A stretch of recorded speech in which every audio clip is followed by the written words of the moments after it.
rely on for his 6-day race bikes.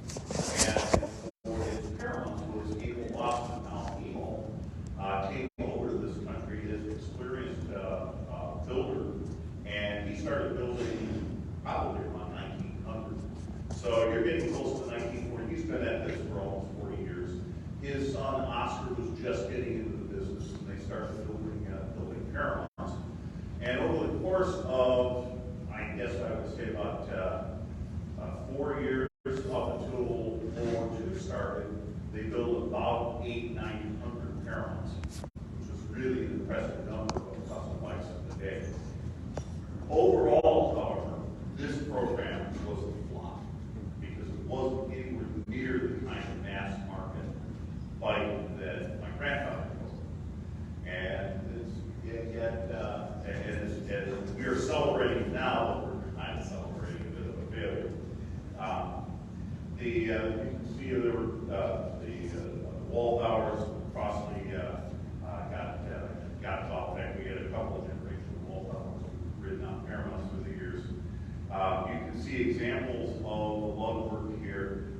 In fact, this is the second restoration that we did, a different bike than Harvey's, and you can see it a little later. That's probably an Oscar senior grind, and you can see the sharper curves on it.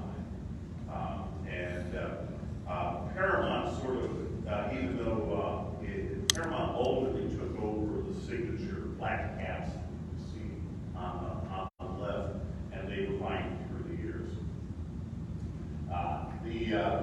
In this case, you can also see the BSA bottom bracket. People used to just pour oil in there, and that's how they moved their bottom bracket. If you were bike racing, you poured lighter fluid in there. That was a technique. You can see over here on Harley's bike, in fact, both of these bikes have the bullet, the round ball and seat stays, and that was something that I think.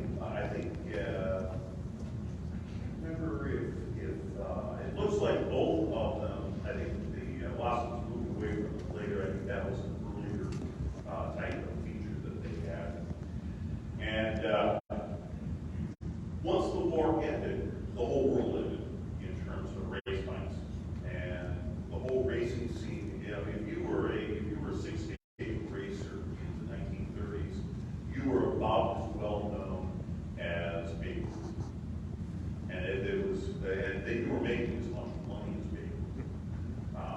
Guys might be making $70,000, $80,000 a year, which is a huge sum of money in the day. Once the war ended, people stopped going to bike races. They would put on a 6-day race and nobody would show up. And everyone, the whole world had gone through a change. Schwinn was still around and was started production back up. In the original Paramounts, you'll have a three-port Paramount that will have an A prefix. 8x10 is one of these here. 8200 is another one. That's a three-port Paramount. After that, they started back up with like 100. They started building them, and it was so slow that it got to about 1958 before they got to number 900. And it was just a much slower period, even though we were starting to see growth in the English racer world.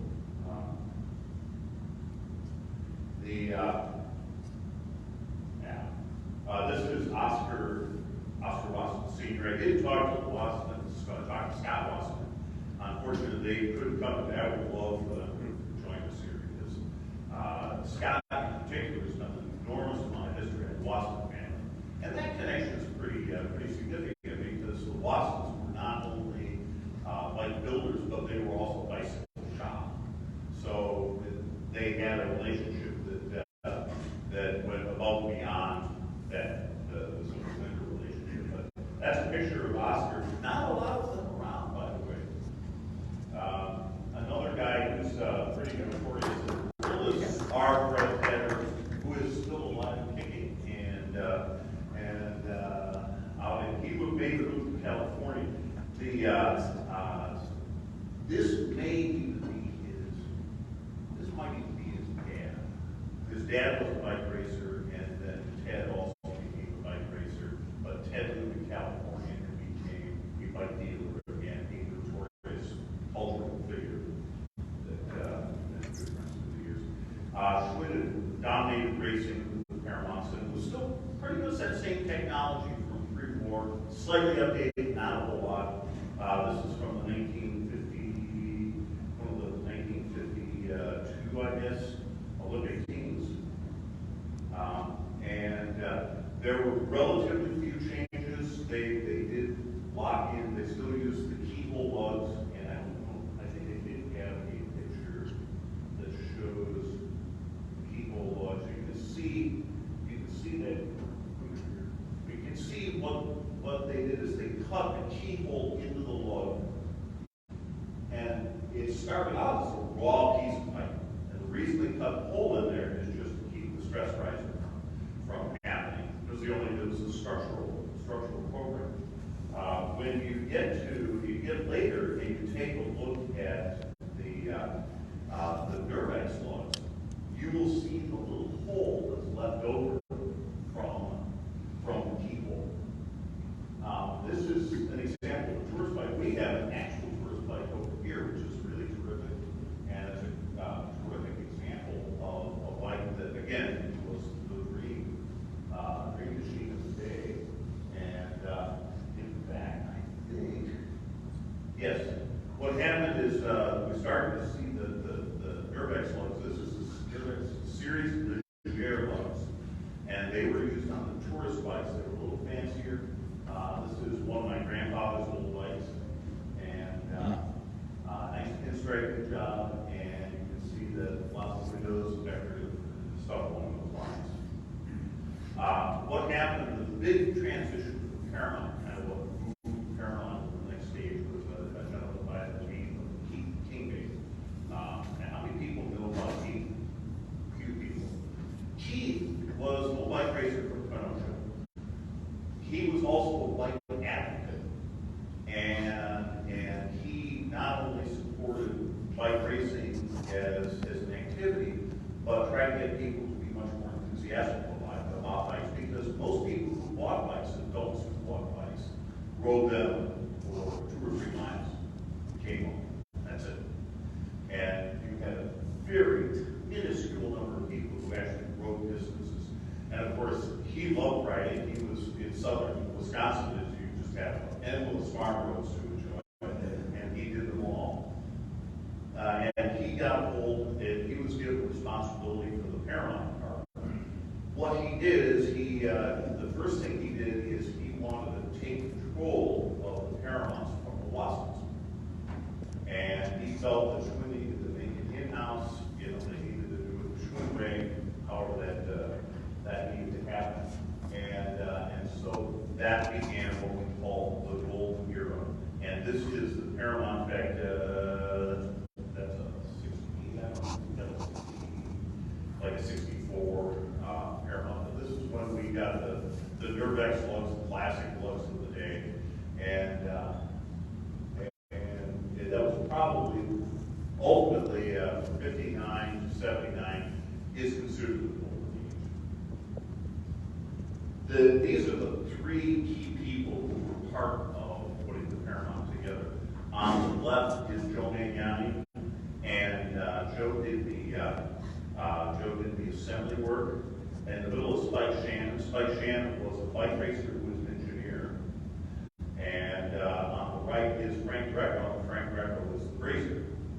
And they were given charge to put this program together.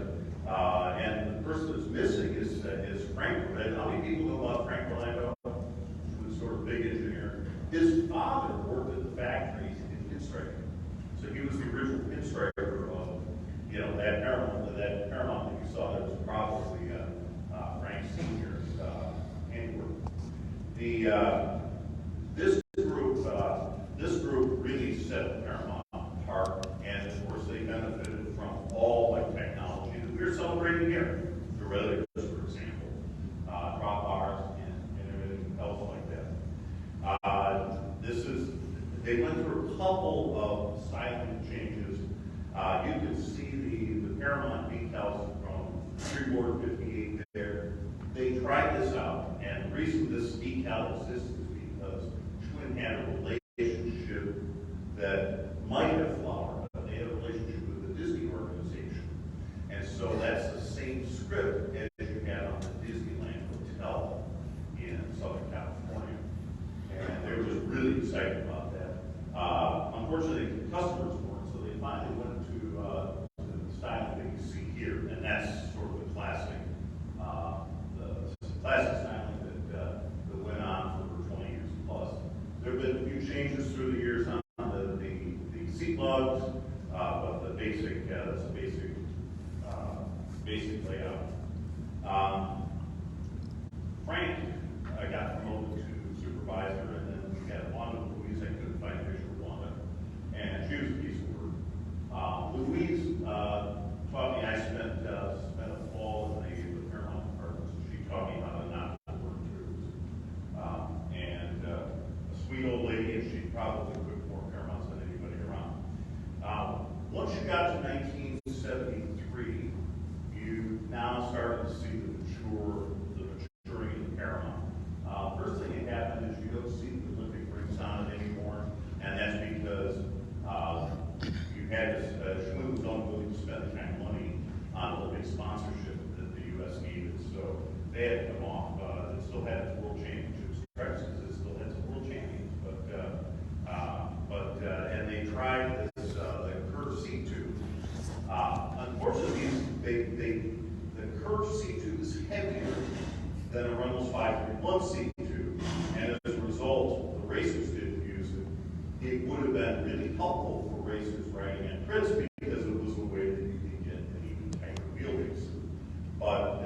And so Schwinn ended up going, well, we bought a bunch of these seat tubes, so we're going to put them on tourist bike and go, here's an innovation. And so once you got to about 76, 77, you started to see the Paramount taper down, and that's when. This is an example of the detailing on the late 70s race bike, but that would have been a team bike for somebody like the Schwinn Wolverines. Any people are familiar with the Wolverines? There we go. Your Michigan people, good luck. From Ohio, you gave it. That's the way it goes. So the next phase of Paramount happens when Mark Muller gets involved. And Mark Muller he started out in Schwinn shops in Lake Aurora, Illinois. Okay, and so he worked for those guys, and he decided to try his hand at frame building. So he created a line of bikes called Fido, PHYDX.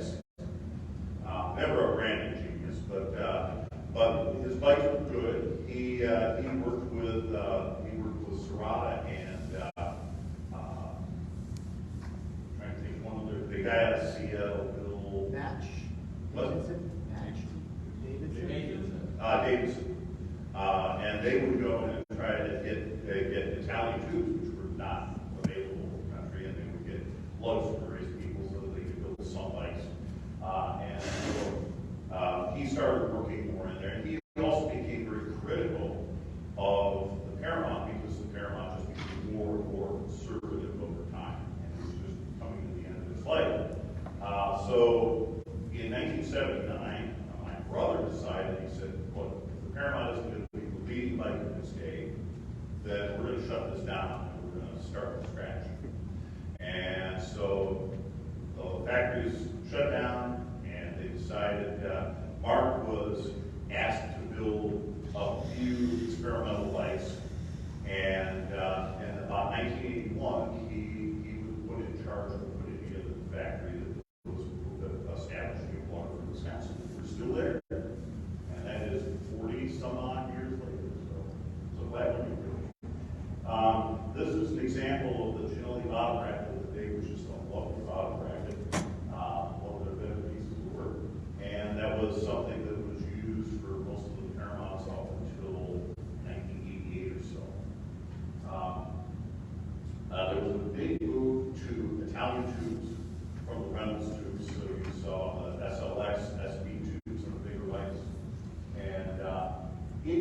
like the Gold Era Paramounts went through 2 or 3 decal choices before they finally settled in on something. This is one of the versions, and this is more of the styling that they established. This is a later edition.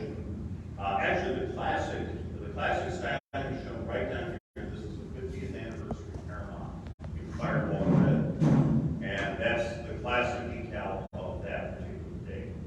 So that gives you an idea about that. It became very popular, and that was another belt team for Paramount. You get to the 90s, and again, the brand starts to waver a bit, and then, but there was a couple of very interesting periods. So Schwinn did get involved in U.S. racing, so this is a weedy scheme, and Joe Bell actually did the original paint jobs.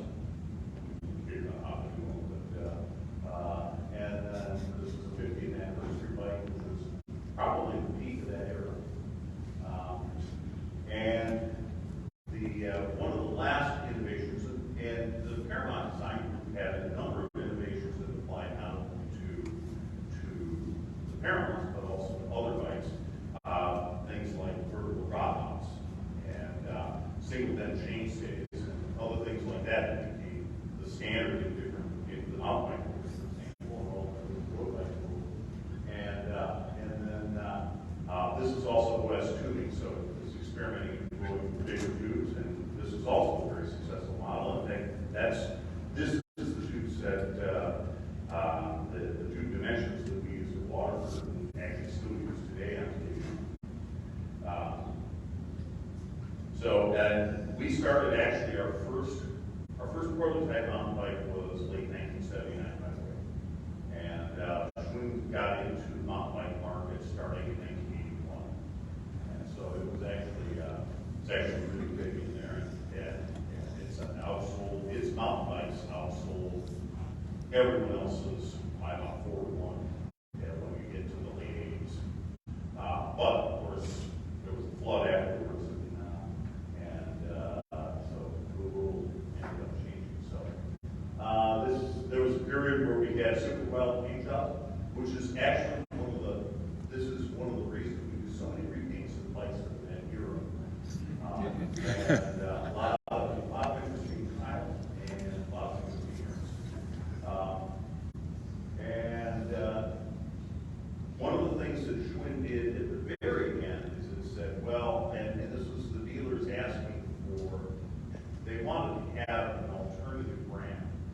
And you'll remember how Trek ended up buying Fisher and having 2 or 3 other brands with us. The idea started with the notion that we could take the Paramount branding and turn it into a brand. And so we needed to import bikes from Asia to do that. And these are examples of it. And I think it did a lot of good. That's the way it goes. We actually, when we started up the business with Water, we built a generation of Paramounts and built about 500 of these. And they're still out there. And we still have people who we repeated 1 or 2. But that was actually, it wasn't successful at the time because Schwinn basically didn't do any marketing. But eventually the word got out. They eventually got sold, and a lot of happy customers. So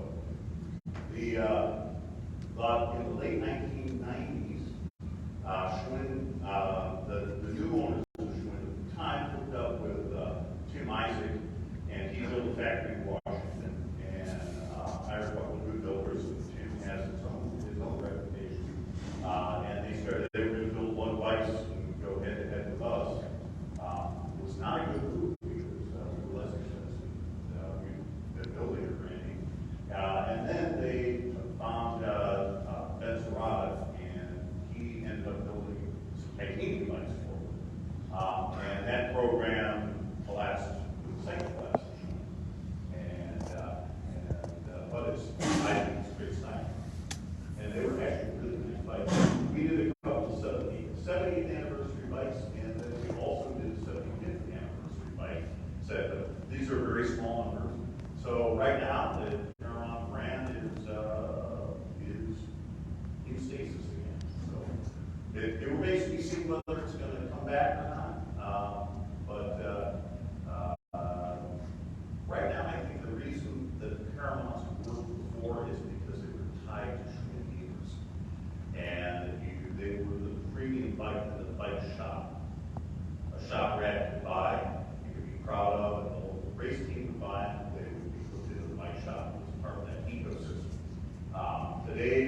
outside that ecosystem, so I don't think they're gonna have to get back in there. I think that there are a lot of people who would love to have it back again, but, that is not a decision that makes. So, anyway, I wanted to give a little overview of that. There's a whole lot of material here that I could cover, and, you need pillows, by the way, for that. But I'm sure there are probably some questions out there, and apparently we already have one, so I'm going to leave it at that and see what I can do to answer your questions. Yeah. So what can you tell me about Don Mainland and how many frames he built during the... Don Mainland, you asked about Don. Don has a great history. Don was a bike racer, started right after World War II, and he became a Marine in the Korean War, and they stationed him over in Japan because he was a bike racer. They added him. He became a Kira racer in Japan to show how the Americans could compete with the Japanese. And so they had him in there. They had him locked up like Kira racers are locked up for the year. And I don't know how long he did that, but apparently he did a quite a good job. He then moved to Racine, Wisconsin, and became a very successful manufacturer, but obviously always continued to love bikes. And one of the things that he did is he built tooling, and he built a bunch of tooling for Schwinn. And then during the bike boom, Schwinn just ran out of capacity to build Paramounts. A lot of the reasons could only build so many, and they didn't really want to expand it that much. So they called on Don to go and build more bikes. So he put together a fabulous set of tools, did a terrific job with them. And he is responsible for the 1972 Olympic bikes. So all those nice little opaque blue bikes are his doing it. Guys like John Vanderbilt and I think Disney was still around in that day. They had a good team, but it wasn't a European career team. But he was the guy who did that for the Berlin Olympics. And then he continued to do stuff. I mean, I haven't seen Don in the last year, but we've had a very good relationship for years. And he's a good guy, very knowledgeable about bikes. I don't think his kids let him ride a bike. That's Dallas Carlos, but he would be if he could. And by the way, if you have a bike from 71 to 74, and you see an extra digit stamp, 1, 2, 3, or 4, that's a non-Mainland built frame. So that's there. Yeah, any other questions? Yes. What did Schwinn do during World War II? It did virtually nothing. Schwinn became an armaments manufacturer. I think their key program was shelving.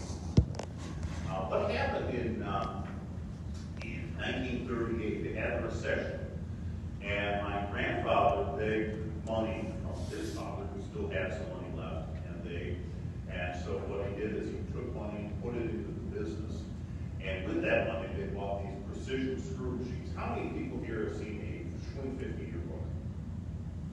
Yeah, I know the dedicated people, but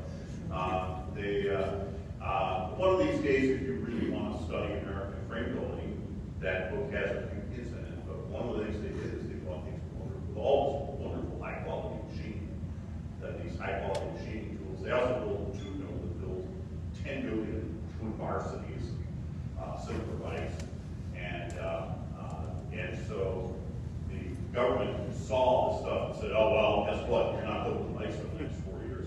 Columbia got the call, okay, but that's okay. It was good it was a good experience, and Schwinn came back very strong, and it had all the expertise because everybody was employed there. They couldn't wait to get back to the bike business.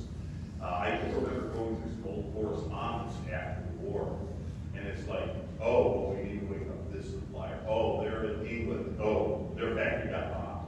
They're in France. Their factory got bombed. They were anywhere else. Their factory got bombed. So it took a while for the European infrastructure to get rebuilt, but eventually that happened. But not much.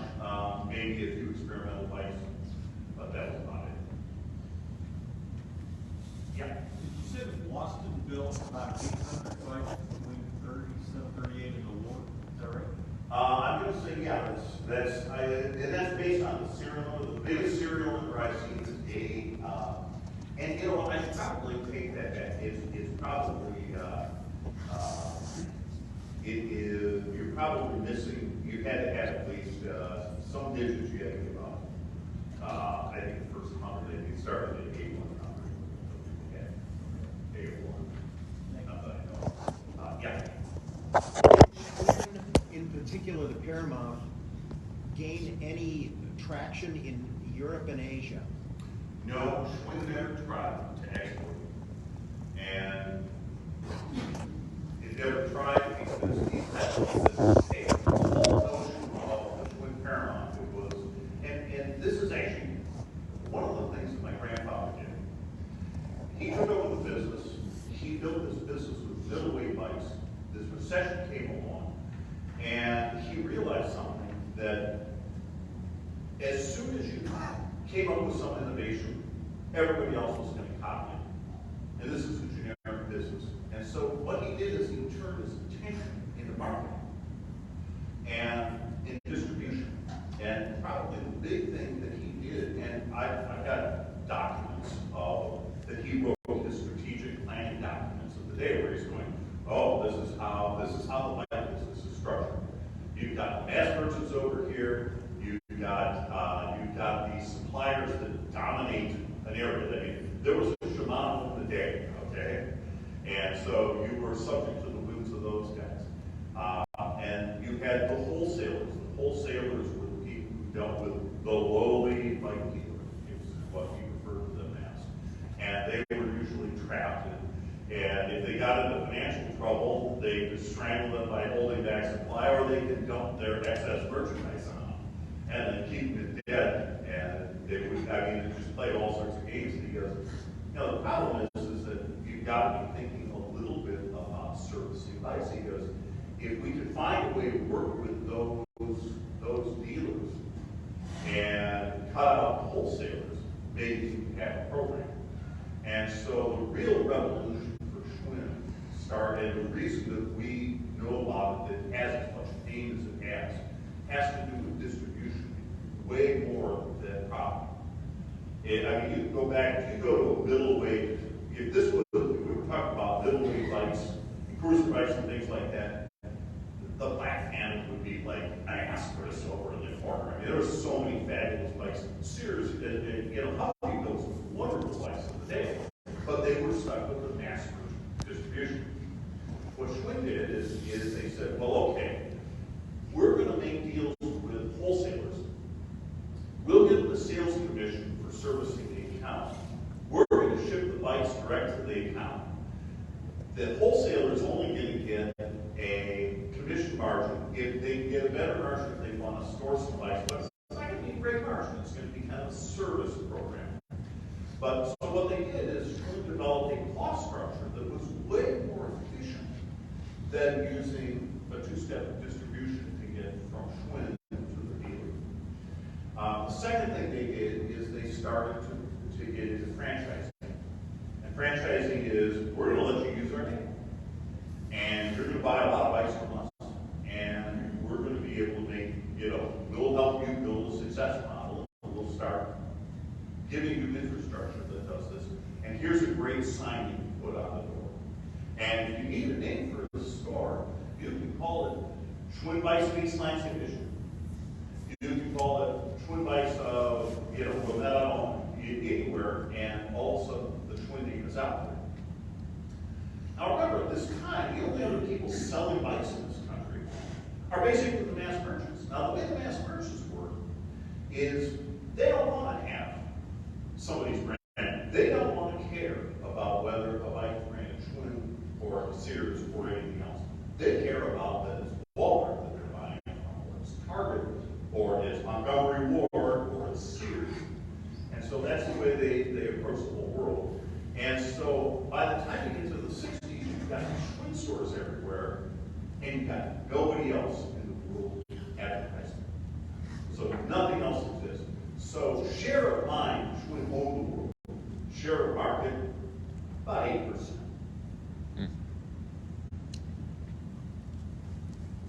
things changed as you get into the 1960s when you have bike magazines show up.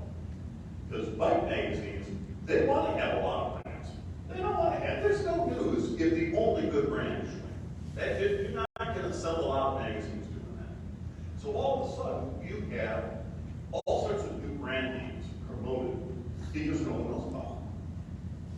And so that really started a whole different world and opened the doors up to other people. And if you actually want to figure out why Trek probably has gotten into the position that it's gotten into, it's because they have mastered distribution, or that they have mastered product. They look like they mastered product, but what they've really done is they've mastered distribution. And now they're doing it by owning their own stores. I think they have over 500 right now. And Specialized is trying to catch up. So anyway, that's a long tirade to explain what drove what's going on. Anything else? Yeah. Okay, racing tandem, it says Schwinn, but it doesn't say Paramount, but it was clearly before, back when there was a lot of Schwinn tandem racing associated with the Schwinn team. Can you comment on that? Was it a Paramount? There were probably so few race tandems built before 1965. I mean, it was almost nothing. You had Schwinn. One example. This was a racing track. Right. And so I am guessing that bike was specifically a racing bike for a race team, and it was probably. Yeah. Just to note that the tandems of the era we're talking about were the late 40s and mid-50s. Yes. Not called Paramounts tandems, but county budget tandems. Well, they did have a few small numbers of Paramount built tandems, but they were probably not a whole lot different. They didn't have the plugs. And so what they did is they were all fillet brazed rather than lug brazed. But yeah, I mean, they were not a Schwinn or a top of the country. They were definitely a step above that. You had a question in the back? Yeah.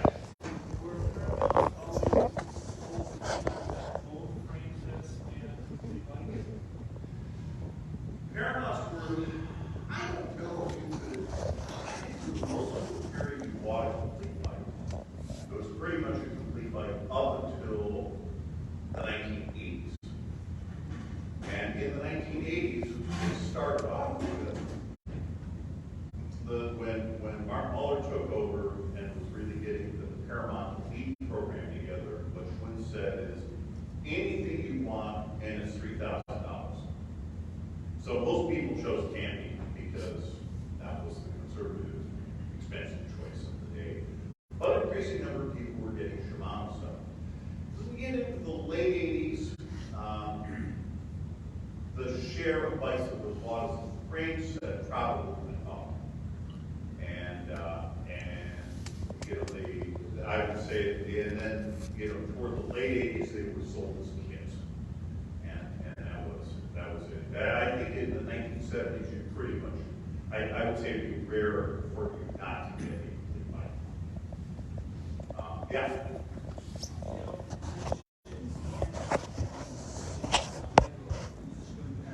I'm sorry? Jack Kemp. Well, I don't know what you have. I don't know anything, so you're going to have to tell us. Well, supposedly the original golden period of Schwinn really starts with the Lego, inspiration of the Lego. And actually, if you look at them, it's basically a copy of the Lego. From what era? 58, 59, 60. That would be, that wouldn't be surprising.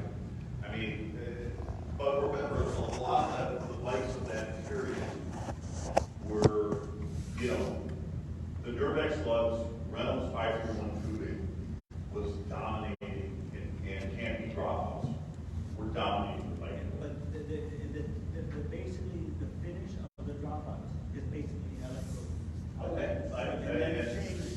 When in fact, you actually don't even see an advertisement of Paramount that is prior to 61 or 62. And do you have, and I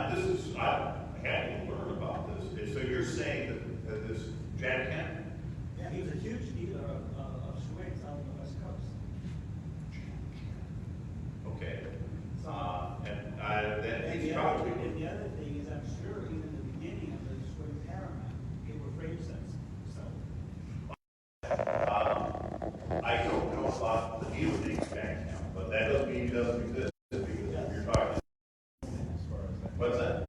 Jack Kemp founded the North Hollywood Building. Oh, okay. So I'm pretty sure that's that Jack Kemp. That would make sense if it's California. And Schwinn, and that's very plausible because Schwinn put a lot of effort to listening to what was going on in California. That was a key marketing strategy. So I think that's very legitimate what you're And saying. all that, like a lot of that pinstriping stuff, if you look up every time,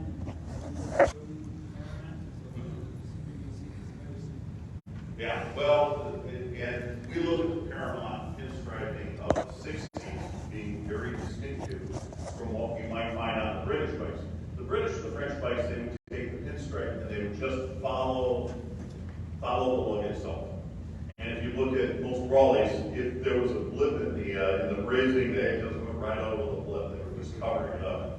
We're doing a lot of Raleigh restos these days, so it's kind of like take a pilot these and give it a try. So yeah, that would make sense.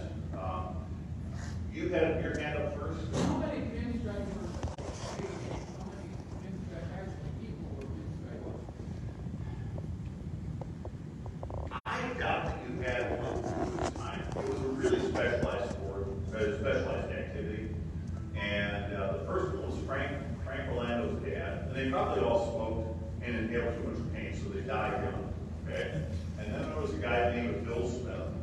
And he was the only company employee that was allowed to go to the bar that was located across the street from the factory. He had shot bourbon in the morning so that he could pinstripe every day. And I got my first, I actually worked at the Paramount department. I built the Paramount. And one of the great disappointments was as Bill Smith had retired. It's interesting if he was Bill Smith, since that's the guy who started in '88. But that's life is full of that way. But and then they didn't have anyone there until the Waterford factory opened up, and then Ron Krause took over, and he learned pinstripe. He had a slightly different pinstripe. His pinstripes were a little heavier, but they still did the way that Schwinn did of staying away from the lug. And so that was the approach. Ron retired in 2006. We grieved for a couple of probably about 5 years, and then there's a guy in town who is actually a veterinarian, who is a public speaker, who is just jonesing to learn pinstripe. And so he said, look, you can't do a half-ass job. We just can't do that. We survived on not having a pinstripe. So you have to get to a certain standard. And I've got in my office, he sent me sheets about once every 6 months or so. He just absolutely, totally obsessed guy working on different things and studying all the pinstripers that are out there. And we finally let him loose to start with names. And then we said, you can try out lining gloves. And I mean, it's a nail biter because you're taking money for this you got to deliver. And he's delivered well, and he has become a fabulous pinstriper. He can match the pinstripe that you can see on this 38 Paramount, which is a masterpiece of blue. And we've done the two-color pieces here. And grudgingly, he will pinstripe a Raleigh in the traditional British. But it's just such a specialized program. He's very enthusiastic, so we're thankful that he's there. In fact, one of the bikes that did show up here is we are restoring a pre-war Rennie-Erse, and there's no decals on it. It is all hand painted, and he has just done a fabulous job of representing that. So it's just a really talented guy. So, but there's not a lot of people who get bikes. There's a whole cult around people who can pinstripe cars. With cars, you have broad